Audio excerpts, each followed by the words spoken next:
Hello. I was introduced to the teachings of Abraham a couple years ago, and the last couple years have been so nice.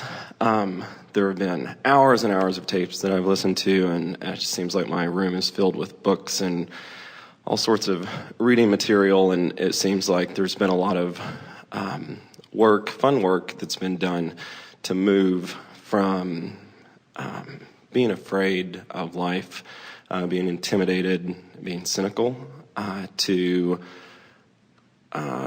more hopeful. And I understand that a belief is just a thought that you keep thinking and that expectations rule. Sometimes it seems like my beliefs are these huge things that I carry around, and there's all this self-help material that says, well, say this little affirmation and it'll be better. And like a lot of times those affirmations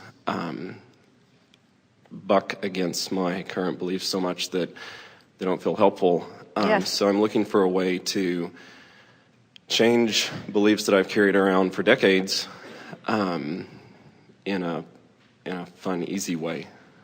Well, here, you've just delivered the soliloquy that we've been offering at the last 5 workshops, because that we've been playing with these money and the law of attraction cards, saying just what you've just said, that when you are aware of a problem and outside, and therefore outside the vortex, the problem's active in your vibration, and you begin affirming, my attention to it invites the essence of it. Well, duh. I have control over the thoughts I think. Sure I do. My life story and the law of attraction.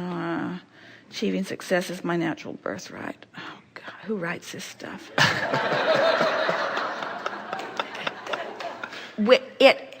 It's sort of like, and we're just going to talk about this briefly because we're just reiterating what you just said, but it's sort of like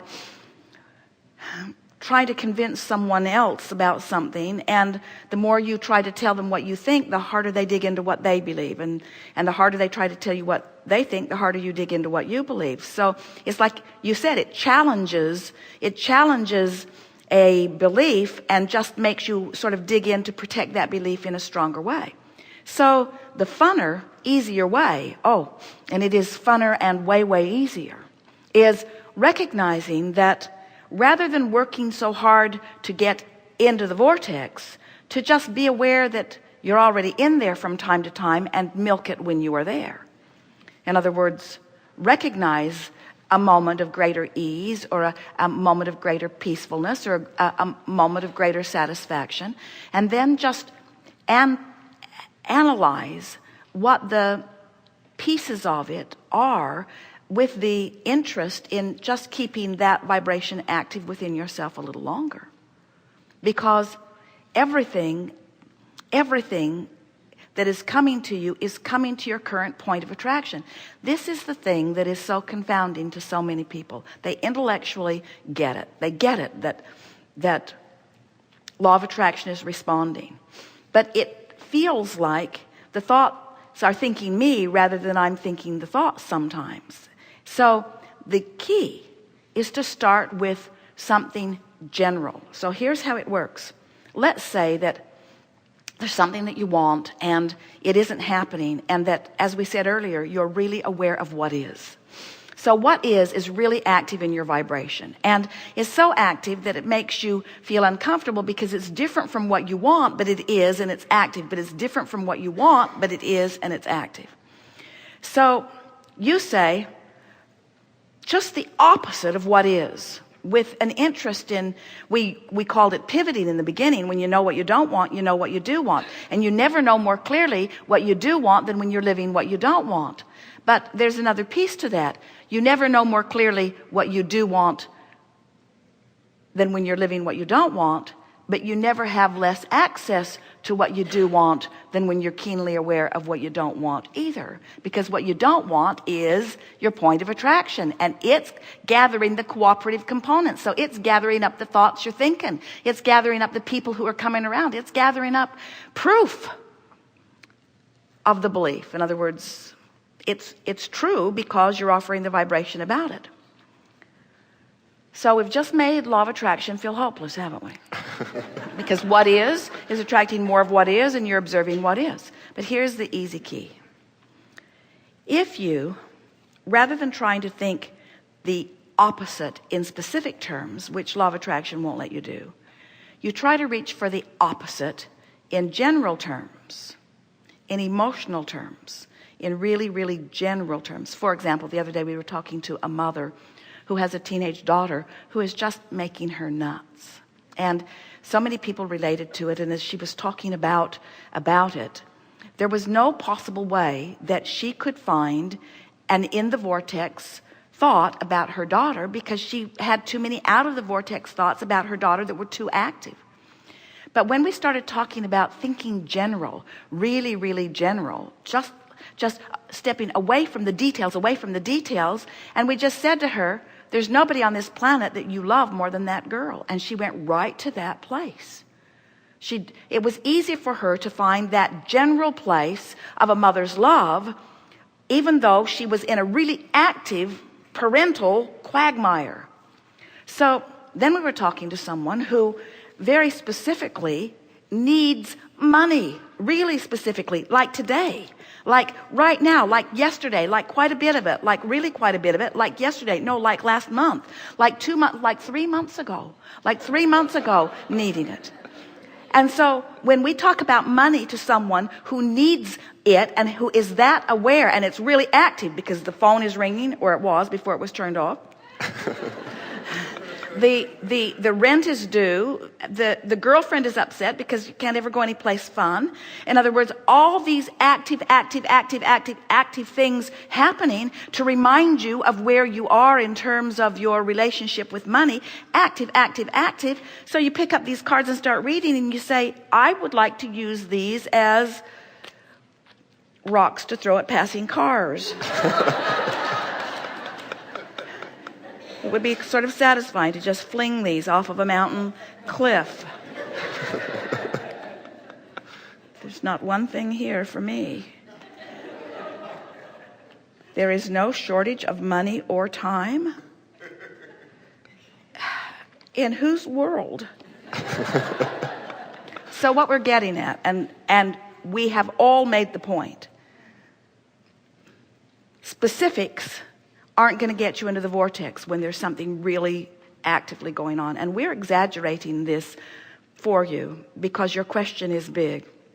In other words, we're painting it in a stronger discordant place than it deserves to be. But the answer is still the same to your very important question. If you can find so relative to money, as we were just exaggerating it,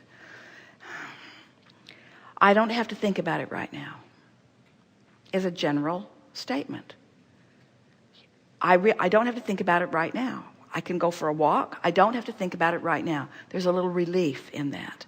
And many would say, well, there's a little escapism. And we say, yes, escape into the vortex. That's what we want you to do. We want you to find any thought that gives you relief. I don't have to think about it right now. And I'll figure it out soon enough. And even though it didn't solve the problem, and even though you don't have a plan of action, and even though the answers aren't coming this red hot minute, you moved in the direction of the vortex with that general thought. And so the simple answer that you're reaching for is, we want to convince you that that little bit of relief was huge leverage and huge power and huge benefit and huge motion in the right direction, because we know that if you can be general enough and general enough and general enough, not going to think about that, not going to think about that, not going to think about that, not going to think about that. I don't have to think about it now. I can take a walk now. I can ride my bike now. I can go with my friends now. I can do this now. I can do this now. As you distract yourself from the vivid detail of what's bothering you, you'll go into the vortex. And if you do that often enough, now what happens, you go into the vortex and then you feel if you feel guilty because you should be doing something else, the vortex will spit you right back out.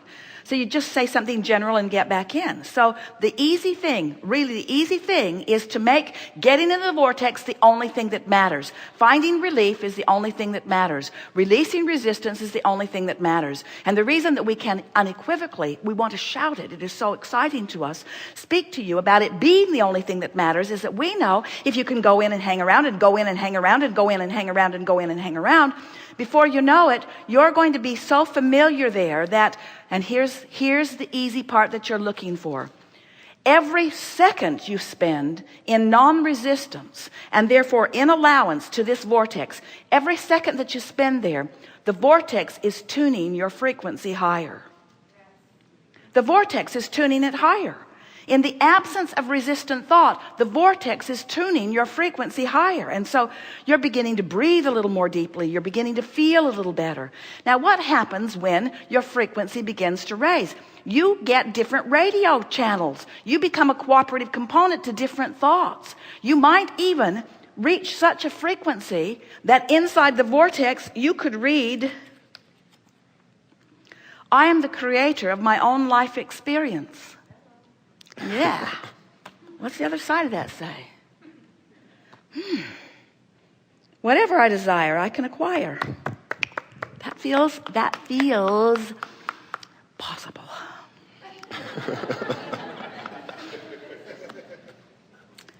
I'll tell my story as I want it to be. I love being in the vortex. Money isn't everything, but, well, true enough. Don't have it. I'm in the vortex. I can tell stories of shortage and experience. I cannot tell stories of shortage and experience abundance. It makes sense to me. I mean, in other words, these affirmation cards that felt so bad 5 minutes ago, now that I've tuned myself into the vortex, feel like who I really am, what I really know. So whether it takes you 5 minutes to get over there or 5 days to get over there, it doesn't matter. The vortex will take you in every day. We just want to convince you. The vortex is real. There's a frequency within it that will tune your frequency up. And as it tunes your frequency up, everything about your point of attraction will shift to give you the evidence of it. And that's when it really starts getting easy. And you know that. You've experienced that already. In other words, once you start tuning to who you really are, the power of who you really are, when that feeling of fear or that feeling of vulnerability dissipates. The reason it's dissipating is because who you really are is becoming the more dominant vibration within you. Is that helpful? Absolutely. Thank you so much. Be easy about it. Be playful. We'll talk all day about getting into the vortex.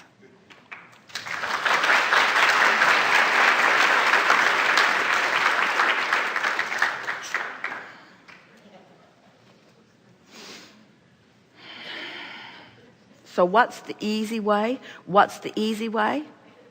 What's the easy way? Using the power of the vortex. What's the easy way to use the power of the vortex? Be general, not specific. Be general and positive, not specific and positive. Why? Because when you try to be specific and positive, when you've just been specific and negative, the specific and negative will overrule the specific and positive and won't let you in. But if you get general, it's like saying, I need $100,000 and I need it now. Specific, and it doesn't feel good. So you say generally, I want my finances to improve. It's a much more soft, general statement. Yes?